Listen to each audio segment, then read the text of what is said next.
Ahojte, pozdravujem vás, vítajte pri ďalšom z mojich videí, unboxingových videí. Dneska tu mám túto obrovskú krabicu, kde sa nachádza produkt, ktorý ťa má podporovať v rýchlosti a je to jeden z produktov, ktorý ti môže pomôcť vyhrať nejaké tie okresné preteky, poprípade nejaký medzinárodný maratón mieru v Košiciach. A ak si fanúšikom práve tejto Cici Mici, tak mám tu niečo pre teba, pretože ak ste videli už v mojich videách predchádzajúceho typu, rozbalil som tam kolekcie Ekiden. A rovnako Ekiden verziu mám aj v tomto prípade. Mám tu totižto Puma Fast R Nitro Elite druhej generácie G. Toto je krabica, ktorá cenovkovo začína na 270 €. Ja viem, je to už celkom veľký peniaz, ale samozrejme, ak si tam hodíš zľavový kód Kopackovo na Top4 Running, tak bude to zase o niečo lacnejšie. A pokiaľ vás práve tento produkt zaujme, ktorý vám teraz chcem ukázať, tak dole pod videom bude slovenský link a bude tam český link, takže jedným klikom sa presmeruješ presne na obsah tejto krabice. Takže poďme sa práve na tieto tenisky pozrieť trošku detailnejšie. Takže ja pomaly otváram a beriem jeden z tých párov. Ak by ste hľadali nejaké vrecuško, tak vrecuško v dispozícii, alebo vrecuško teda v balení nie je. Ja vám teraz tento produkt predstavím, ukážem teda ako vyzerá, povieme si pár slov k ním a zároveň môžem ho tu aj vyskúšať na nohe, aby ste videli, ako fungujú jednotlivé práve tie tlmiace zložky. A vopred hovorím, je to model, teda, ktorý má mieru tlmenia vysokú, drop, ak sa nemýlim, 8 mm. A už teraz, keď na ne pozerám, tak ten materiál presvíta jak blázen. Ale poďme pekne postupne, najprv vám ich teda ukážem, jo? Takto vyzerajú z tej vonkajšej strany.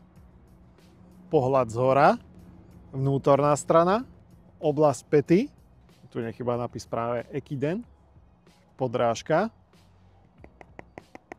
K tomu si tiež niečo povieme. Tak poďme pekne postupne. Čo sa týka toho zvršku, je samozrejme syntetický a nesie názov Ultra Wave. Nesie názov Ultra Wave a aj on prispieva práve hmotnosti tej tenisky, pretože ak sa nemýlim, UK devinky by sa mali hýbať okolo 240 gramov. Samozrejme, ja mám zase tú novú väčšiu, takže 46 môže mať tak 250-255 gramov, ale fakt pôsobí veľmi ľahučko. Ten materiál je fakt veľmi tenučký, čo sa týka vetrania, maximálne zabezpečené. V podstate sami môžete vidieť, že moja ruka dokonalo presvíta. Proste pokúsim sa vám to ukázať tak, aby ste to čo najlepšie videli, pretože neviem, ako to kamera zobere, ale proste ten materiál je tak priesvitný a dierovaný, že proste máš pocit, že na nohách ako ani nič nemáš, čo sa týka teda práve toho zvršku. Čo sa týka tej pevnosti, odolnosti, nemusíš sa báť, ako je to, tá technológia Ultra Wave zabezpečí to, že proste ten zvršok vydrží aj tie najhoršie podmienky. Čo sa týka obopnutia tej nohy, nie je tu žiadny jazyk, tak ako v kopačkovom svete, tak aj práve v tomto bežeckom svete sa používa gumička, ktorá nesie názov Power Tape. Táto gumička sa maximálne prispôsobí tvaru tvojej nohy, takže ak máš aj nárd vyšší, nemusíš sa báť, samozrejme šnúrkami to utiahnutie krásne reguluješ. Ďalej, čo sa týka vložky, tá nepôsobí nejako protišmikovo, takže typujem, že práve túto tá technológia, ktorá sa používa v tom kopačkovom svete, nanogrip nebude. O to uchytenie nohy sa starajú práve tieto vankúšiky, ktoré jednak dodávajú práve ten komfort a samozrejme snažia sa tú nohu čo najlepšie fixovať.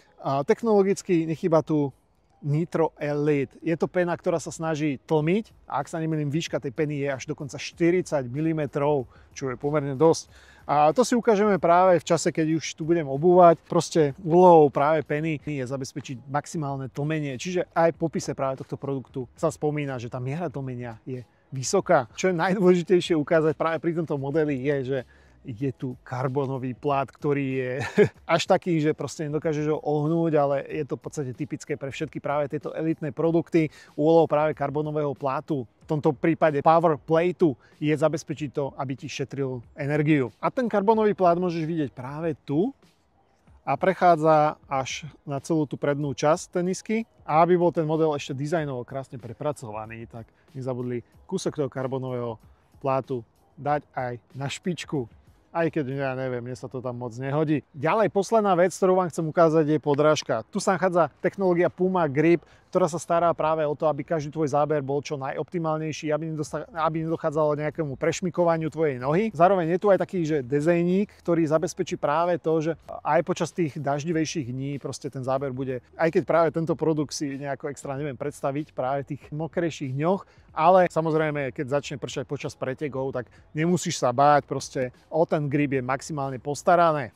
Takže celkovo modelu som povedal všetko podstatné. Teraz spravíme to, že pôjdeme dole s kamerou a ukážem vám, ako vyzerá práve ten produkt na nohe a zároveň ukážem vám aj práve tú tlmivú časť Nitro Elite.